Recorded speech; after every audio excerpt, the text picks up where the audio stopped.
track a band of Uruk-hai westward across the plain. They've taken 2 of our friends captive. Look for your friends, but do not trust to hope. It has forsaken these lands. We're lost. I don't think Gandalf meant for us to come this way. He didn't mean for a lot of things to happen, Sam. I knew within 48 hours we were involved in making cinema history. I knew.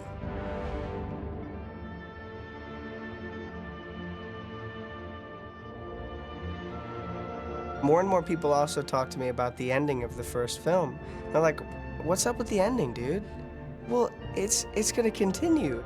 The fate of the world will soon be decided.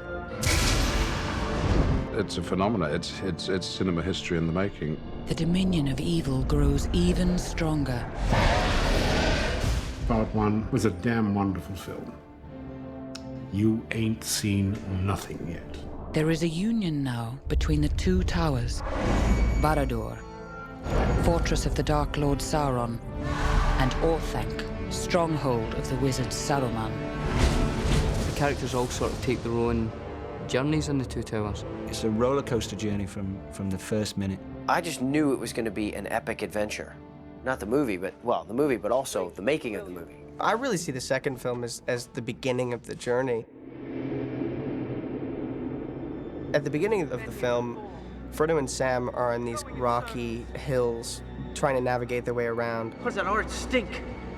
I'm worried there's a nasty bug nearby. Can you smell it? Yes. I can smell it. We're not alone. The ring starts to take more of a hold of Frodo. He starts to become more openly obsessed with it, and they ended up running into Gollum, who becomes their guide. Where is it? Just tie him up and leave him. No! You know the way to Mordor.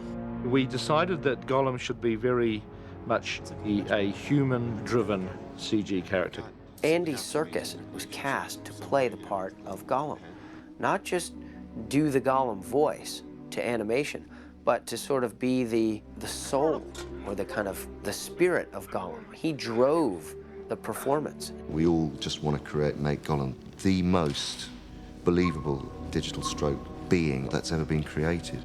We'd actually go through the process of kind of rehearsing the scenes with him as any other actor. We'd shoot a reference pass. That would then go to the digital department, so it gives them a clear idea of how they want to animate. The marriage of animation and motion capture has been absolutely fundamental on this. After the reference pass, we would then act and interact with nothing. Thin air, which was interesting. And then he would go on to a motion capture stage and put on this tight suit and with all these kind of markers that would record his movements into the computer that would then be basically put onto the digital character. It got to be a guessing game, like what cool piece of technology is going to get pulled out of the box today? You know, is it going to be wires or the camera that slides down a thing, or are the crew going to be asked to build a crane on top of a precarious, you know, mountain precipice? I have a confidence in special effects. I don't think that Lord of the Rings is a film that should have been made by somebody who didn't really understand special effects, because it would have been very easy for the effects to overwhelm the story. Their pace has quickened. They must have caught our scent. Hurry! We pick up with Aragorn, Legolas, and Gimli doing what they were doing last, running as fast as they can, trying to catch Merry and Pippin and their captors. You get into the race of the journey and the pressure against time, and to sort of put a stop to this evil that's coming in. Éomer is the nephew of King Theoden and the third marshal of the Riders of Riddermark. What business does an elf, a man, and a dwarf have in the Riddermark? Speak quickly. I remember sitting in the theatre at the end of the first film, and I just felt cold sweats of nervousness come over me. I thought, my God, that was so incredible. And then you think down to a year ahead when it's your turn. You just hope that it's good. I would cut off your head, dwarf, if it stood but a little higher from the ground. You would die before your stroke fell. As you get caught up with the lives of the survivors, So it's a great delight and surprise, I think, as you turn the pages to realize that Gandalf is back. It cannot be.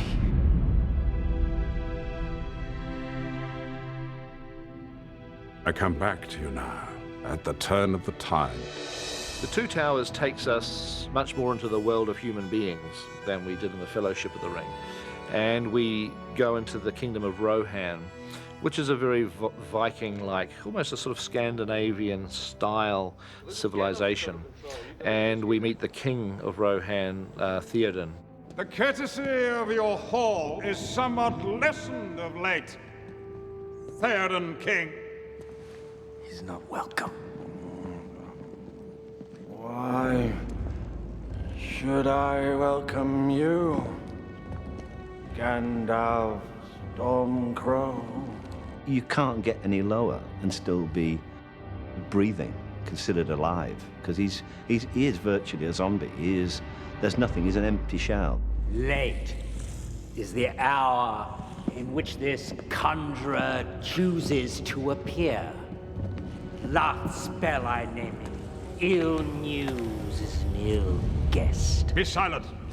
Keep your forked tongue behind your teeth. I have not passed through fire and death to bandy crooked words with a witless worm. There's an ancient king on his throne, being fed ill-advised by his wicked member of his staff. Saruman corrupts Wormtongue. He is making Rohan weak so it will fall to Sauron in the end. Sauron's forces have begun their attack. He is using Saruman to destroy your people. They were unarmed. They had no warning. This is but a taste of the terror that Saruman will unleash. And of course, when that poison's cast out of him, he then realizes to what extent he's let his people down. And that guilt then goes into the resistance of some of the suggestions that are made. You must fight. I will not risk open war. Open war is upon you, whether you would risk it or not. A new power is rising. Its victory is at hand. It's more complex and it's more difficult. I think it's more exciting and the landscapes are more varied. And it's also a more human movie in a way. You must lead the people to Helm's Deep. By order of the king, the city must empty. Where is she?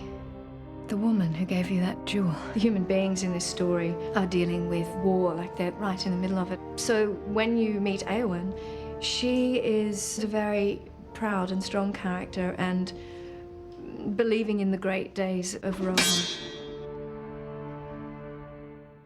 It's fantastic as an actor to be standing there when they have the power with the camera to do huge shots and crane shots. You just feel as an actor, as you're standing there, this enormous power behind you that you know you're in this huge, epic shot. And action!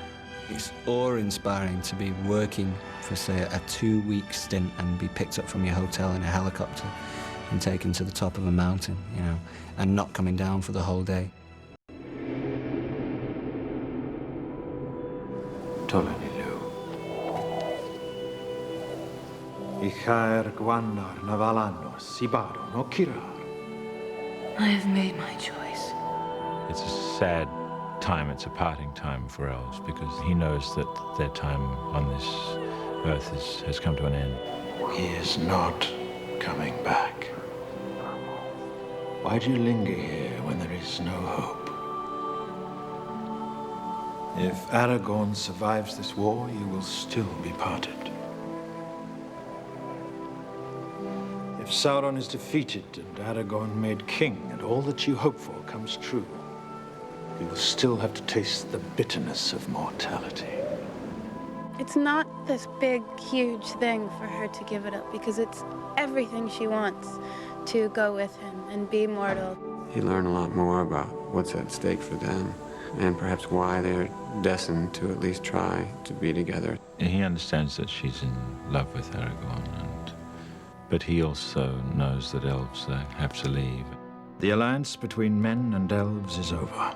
Our time here is ending. Arwen's time is ending. Let her go.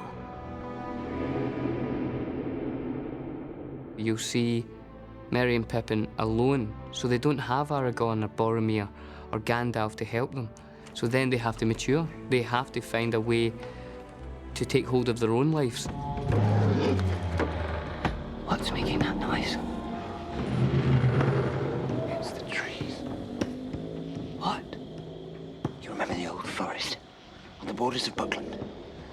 Folk used to say there was something in the water that made the trees grow tall and come alive. Alive.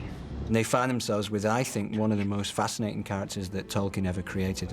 He created, in his mind, a walking, talking, living tree. They had a huge tree beard, moving animatronic.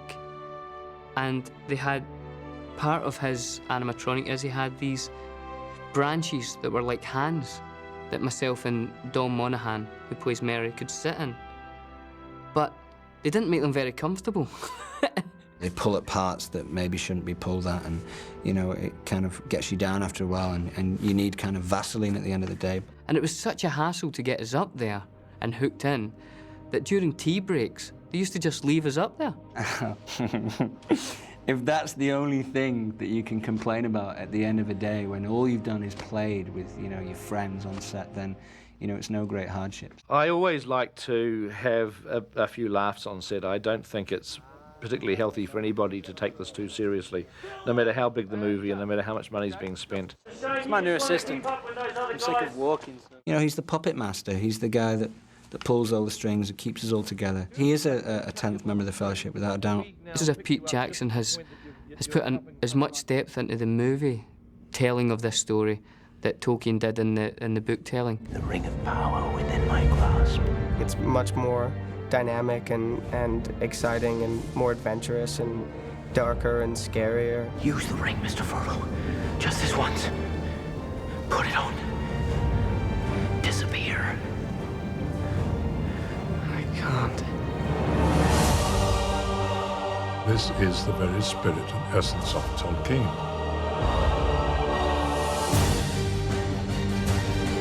There will be no dawn for men. It's the ring. Frodo! It's taken hold of you. You have the gift of foresight. Tell me what you have seen. He is not coming back.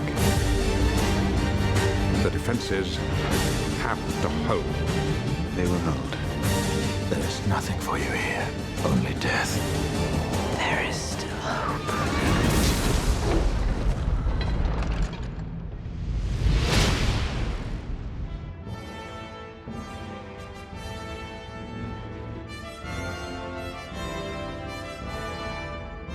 It was a once-in-a-lifetime experience. It was a journey that we all had the opportunity to take together. The 9 of the Fellowship went into a tattoo parlour in Wellington and all got a tattoo together. We've got this pact that we never show it when there's cameras.